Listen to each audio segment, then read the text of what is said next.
욕망의 나비 칼리마. 질문하라 고로 존재하리니. 날씨가 추워지면 우리나라 최전선을 지키는 병사들이 생각난다. 목사로서의 출발이 군부대 사역과 공동체 운동이어서인지 카키색 청춘들에 대한 나의 애정은 각별하다.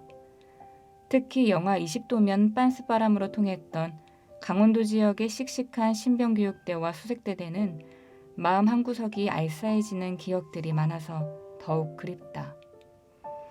어느 날이었다. 그날도 철원의 조그맣고 예쁘게 지어진 교회당에서 예배를 인도하고 있었다. 장병들의 마음을 어루만져주기 위해서 이름도 어머니 교회라 했다. 그런데 저 뒤편 의자에 앉아있던 낯선 청년 하나가 어깨를 들썩이며 울기 시작했다. 그때 무슨 설교를 어떻게 했는지 기억은 안 나지만 예배 후 그와 나눈 이야기는 아직도 생생하다. 그 청년은 굵은 눈물을 하염없이 흘리며 이렇게 질문했다. 하나님은 인간을 사랑한다면서 왜 고통을 줍니까? 정해진 운명대로 살아야 한다면 굳이 하나님을 믿을 필요가 있습니까? 무거운 질문에 비해 그의 갈등 스토리는 귀여웠다. 그날은 사랑하는 여자친구가 고무신 거꾸로 신고 시집가는 날. 이별 선언의 요지는 사랑하지만 운명이니까 였단다. 하여튼 나의 답변이 그에게 해답이 되었는지 그 청년은 정신적 혼란 상태에서 결심했던 극단적 행동에 브레이크를 잡았고 무사히 전역했다. 전도 현장에서 무수히 만난 청년들 중에 유독 그가 지금 떠올랐던 것은 삼성그룹의 창업자, 대한민국 부자의 대명사로 불리는 고 이병철 회장이 폐암으로 생을 마감하기 한 달 전 천주교 신부에게 보냈다는 24개 문항의 질문지가 언론에 의해 공개되었고 그 질문이 바로 운명대로 살다가 극단적 죽음을 택하려 했던 바로 그 청춘의 질문과 너무나 닮아 있었기 때문이다. 다른 게 있다면 한 사람은 인간이라면 피할 수 없는 생로병사의 운명 속에서 적어도 살아있는 동안 아등바등하는 흉한 꼴은 보이지 않으리라 결심하고 돈과 권력과 의학으로도 고칠 수 없는 불치병을 담담히 받아들이며 좋은 죽음을 고뇌했던 성숙한 노인이었다면 다른 한 사람은 인생의 여정 속에 수없이 지나쳐갈 철없는 사랑 때문에 화끈한 죽음으로 배신에 대한 복수를 감행하려 했던 앞길 창창한 청춘이었다는 사실이 다를 뿐 질문의 본질은 똑같았다. 인간이 갖는 근본 문제에 대한 질문이었으니까. 고 이병철 회장의 질문은 훌륭하고 적확하다. 하나님은 존재를 어떻게 증명할 수 있나? 신은 왜 자신의 존재를 똑똑히 드러내 보이지 않는가? 신이 인간을 사랑했다면 왜 고통과 불행과 죽음을 주었는가? 예수는 우리의 죄를 대속하기 위해 죽었다는데 우리의 죄는 무엇인가? 왜 우리로 하여금 죄를 짓게 내버려 두었는가? 성경에 부자가 천국에 가는 것을 약대가 바늘구멍에 들어가는 것에 비유했는데 부자는 악인이란 말인가? 이 외에도 영적인 통찰력 없이 머리에서 나오는 사유만으로는 절대로 답할 수 없는 고뇌에 찬 질문이 더 있다. 성공한 사람은 질문도 훌륭하다. 그런데 문제는 훌륭한 질문에 훌륭하고 적확한 대답이 없을 때 우리는 몹시 답답해진다. 훌륭한 대답은 완전한 해결책이 동반되어야 한다. 특히 인간의 근본적인 문제, 소위 보통 사람들이 말하는 운명 사주팔자, 기독교와 천주교가 말하는 원죄, 불교가 말하는 업보 같은 것으로 시달리고 괴로워할 때 그에 대한 대답은 인생 문제 끝이 되어야 하고 머리 나쁜 사람도 금방 이해가 될 만큼 단순 명쾌해야 한다. 특히나 물질적이거나 육신적인 것이 아닌 영적인 질문일 때는 반드시 영적인 대답이 되어야 맞다. 영적인 것을 육신적 비유로 해석하려 드는 순간 그 대답은 불완전한 것이 된다. 그런데 대부분 공부를 지나치게 많이 했거나 머리가 좋은 사람들, 영적인 소경 상태에서 벗어나지 못한 채 자기 기준에 매여 있는 사람들의 특징은 쉬운 것을 어렵고 복잡하게 설명하거나 사실은 애매한데 현란한 어휘로 그럴듯하게 포장해서 이해 못하는 쪽이 오히려 자괴감에 빠지게 만든다. 예를 들면 이런 거다. 안 풀리는 인생 문제로 악소리 난다고 하면 한쪽에서는 아프니까 청춘이라 하고 다른 한쪽에서는 너만 아프냐 나도 아프다고 한다. 답은 다른 것 같지만 본질은 똑같다. 그냥 그렇게 받아들이며 살라는 말이다. 다시 정리하면 그 누구도 비껴나갈 수 없는 운명이라는 얘기다. 운명이란 모순 덩어리고 때로는 얄궂은 거니까. 살다 보면 좋을 날도 있을 거니까. 천하의 부자도 불치병에 걸려서 화려하고 좋은 것 다 놓고 빈손으로 떠나야 하고 연세 80에도 정정한 할아버지는 당장 저녁거리 해결하려고 종이박스를 찾아 엄동설한 가파른 길을 오르내려야 한다. 더 살고 싶어도 살 수 없고 빨리 죽고 싶어도 죽어지지 않으며 열심히 살아도 모아지는 것 없고 모아놓았는데 어느 날 손가락 사이로 슬며시 빠져나가 버리는 소설 같은 운명들. 누구는 태어나면서부터 은수 저물고 태어나 인생 자체가 명품이고 누구는 4시간 자고 나머지는 죽으라고 일하고 공부해도 사회의 주류에 끼어들 수 없는 것이야말로 아프니까 운명이다. 만일 운명이라는 시나리오를 전능자 하나님이 잡고 흔들고 있다면 그 하나님은 믿을 필요가 없다. 잔인하고 얄궂고 못된 신을 믿는 그 자체가 어리석은 것이고 어차피 정해진 운명대로 살 거면 추운 날 교회 가는 것보다는 뜨뜻한 소파에서 감자칩 먹으며 뒹구는 편이 훨씬 낫다.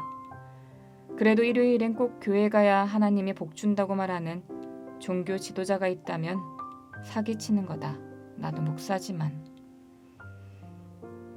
그렇다면 진짜 하나님은 계시는가? 성경은 우주와 만물과 인간을 창조주 하나님이 창조하셨다고 말한다. 부처님도 공자님도 못하신 이 장엄한 선포는 스스로 계신 자 여호와 하나님, 창조주만이 할 수 있는 대선언이다. 하나님은 자연을 통해서 자신의 존재를 보여주시기도 하신다. 바람이 불어도 보이지 않지만 나무 이파리가 흔들리는 것을 보고 알 수 있듯이 영적 존재이신 하나님은 보이지 않으나 그가 우리 안에서 하시는 일을 보고 그의 존재를 깨닫게 하신다. 하나님은 우주 공간에 푸른 지구 하나 띄우시고 한치의 오차도 없이 한 손으로 지구를 돌리신다. 태양을 도는 지구가 뜨거운 태양에 너무 가까웠다면 우리 모두 뜨거워 죽을 것이고 너무 멀어졌다면 얼어 죽었을 것이라는 사실은 초등학생도 안다. 공중에 나는 새는 곡간에 곡식을 걸어들이지 않아도 굶지 않고 들에 핀 백합화는 길쌈도 하지 않는데 솔로몬 왕이 입은 피단 옷보다 더 아름답다. 그 전지전능하신 하나님께서 구체적이고 사실적으로 우리에게 자신의 존재를 똑똑히 드러내셨는데 2000년 전에 유대에 오신 예수 그리스도시다.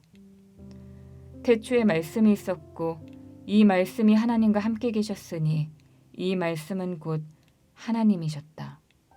이 말씀으로 말미암아 만물이 지어졌으며 말씀이 육신이 되어 성육신하여 이 땅에 오셨으니 세상이 알아보지 못하고 거절하였다. 그러나 그 이름을 믿고 영접하는 자는 하나님의 자녀가 되는 권세를 갖게 되는 것이니 이는 혈통이나 육적이나 사람의 뜻으로 맺어지는 것이 아니라 하나님께로부터 오는 절대적 은혜를 받아야만 믿고 구원을 얻게 된다.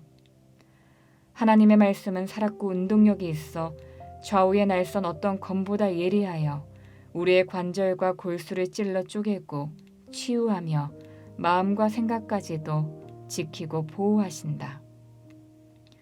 창조주 하나님께서 영광 본체를 버리시고 메시아 예수 그리스도로 이 땅에 오셔서 십자가에서 죽으시고 부활하심으로써 우리의 죄와 저주와 재앙을 담당하시리라 약속하신 언약이 구약이며 그 약속이 이루어진 것이 신약이다. 하나님께서는 성경을 통해서도 자신의 존재를 선명하게 보여주신 것이다. 그렇다면 과연 우리를 사랑하시되 끝까지 사랑하시는 하나님, 예수 그리스도의 자발적인 십자가 죽음을 통해서 죽음보다 강한 사랑을 확증하신 하나님께서 우리에게 고통과 슬픔과 질병과 가난도 동시에 주시는 것일까? 원래 인간은 하나님의 형상을 따라 하나님의 자녀로 지음받아 이 땅을 다스리며 번성하고 충만한 복을 누리는 존재였다.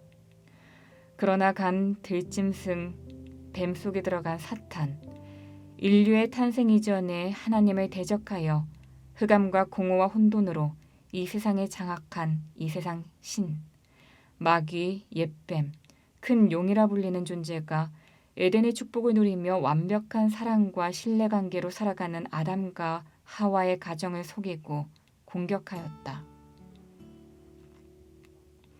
물고기가 물속에 살아야 생명이 있고 새가 하늘을 날아야 자유하듯이 영적인 존재로 지음받은 인간은 하나님과 함께 있어야 행복하다는 것이 하나님의 창조 원리고 생명 원리다.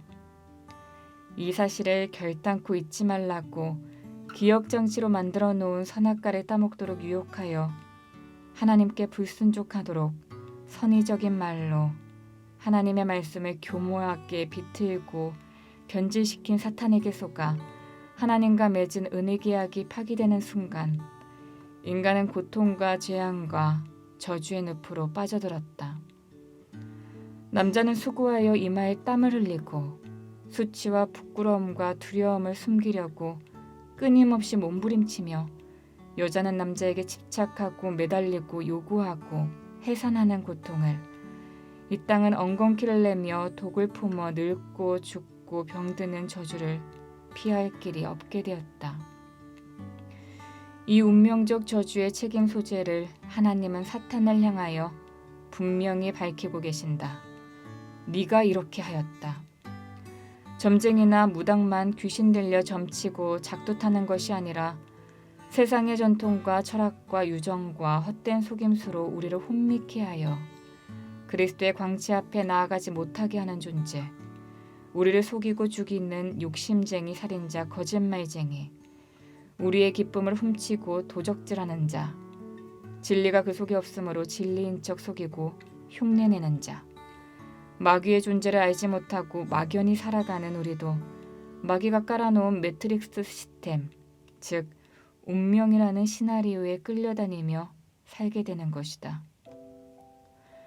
이렇게 화살이 관역을 빗나가듯 하나님을 떠난 것이 죄이며 죄를 짓는 자마다 마귀에게 속하였다고 사도 바울과 요한 사도는 성경을 통해 밝히고 있다. 인간에게 고통을 주는 마귀의 머리를 밟아버리시고 그 이를 멸하시려 만왕의 왕으로 인류의 죄를 대속하기 위하여 참 제사장으로 그리고 하나님 만나는 길로 진리로 생명으로 오신 참 선지자, 온 인류의 구원자 메시아 그리스도는 여자의 후손으로 오셨다. 부처님도 훌륭하시고 성모 마리아도 고결하시고 공자님도 올바르시지만 우리의 고통과 저주를 완벽하게 해결해 주실 수 없는 이유는 일단 남자의 후손이고 부활하지 못했으며 기름 부어 세운 왕, 제사장, 선지자 세 가지 직분을 동시에 갖지 못했기 때문이다.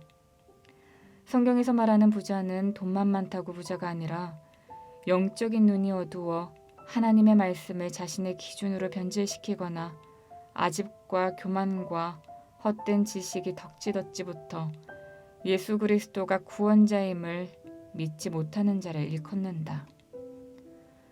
우리 인간은 생각함으로 존재하는 것이 아니라 올바른 질문 속에서 올바른 해답을, 아름다운 생각을 가져야 비로소 아름답고 당당하고 멋있게 존재한다.